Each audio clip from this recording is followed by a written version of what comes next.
May of 2021, I was actually out on a date night with my husband, and I was ironically in the restroom fluffing my hair. I noticed a mass under my right armpit. I immediately showed my husband the mass, and we scheduled an emergent mammogram with ultrasound. Now, I get regular mammograms just because of family history, along with ultrasounds. But again, just because of how quickly this came about, we wanted to get it, just diagnosed and looked at. And then we got the diagnosis that there's a bigger issue.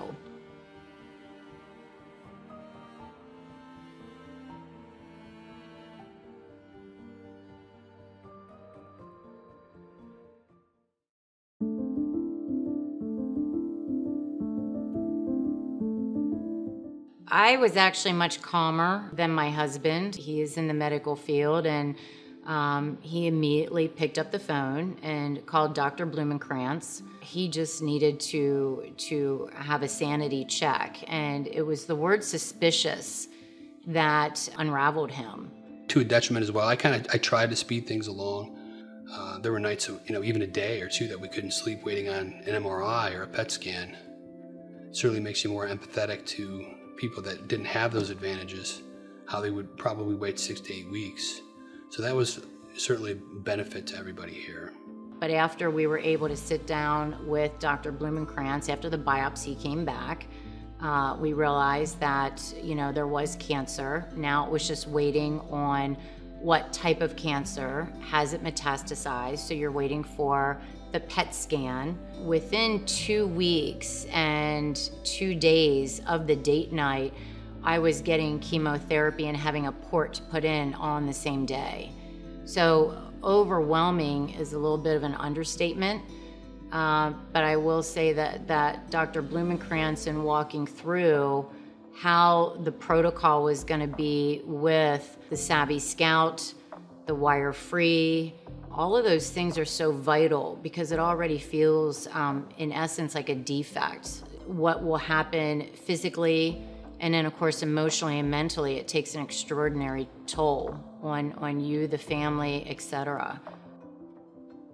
There was family history, some prior genetic testing elsewhere did not show any problem. And then in May of 2021, turned out to have a much more prominent swelling under the arm. It was initially seen by someone elsewhere, and they thought this was possibly in the breast, or no, they weren't sure. And it turns out when she got here subsequently, I could feel both a large mass in the upper right breast as well as a large palpable node about 3 centimeters. Both were biopsied, showed a high-grade triple-negative breast cancer. This was staged at least T2, probably T3 by MRI, N1, so locally advanced high-grade disease. Case was brought to tumor board, clearly a great case for neoadjuvant chemotherapy, and she proceeded in that fashion. A PET-CT scan showed, fortunately, no distant disease, and response to treatment was great. I did ask the radiologist in performing those 2 biopsies when I saw her, I wanted both the breast and lymph node biopsied, to place a SCOUT in the lymph node, again, thinking ahead, if this responds as well as some of these triple negatives do, we're going to have it ready to go in a few months.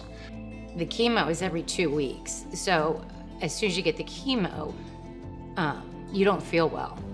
So he would do a date night the night before I got chemo because you're feeling somewhat normal and you could feel pretty in whatever way that is. Just by feeling well makes you feel pretty. So he would take me out to just appreciate that moment before the next morning, which was a really big deal. She exercised every day through chemo.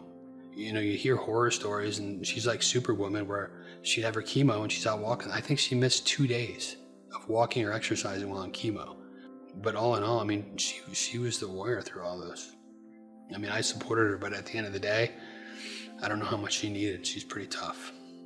The Savvy Scout worked perfectly well after the chemotherapy.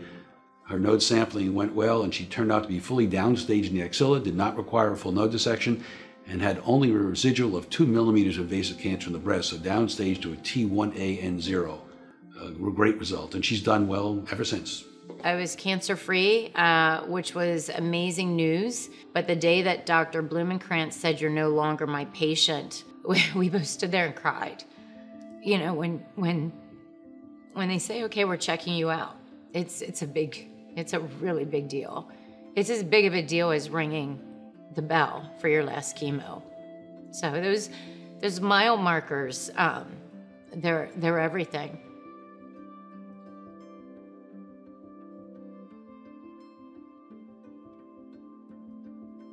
Tara Zuzga, and I'm a breast cancer survivor.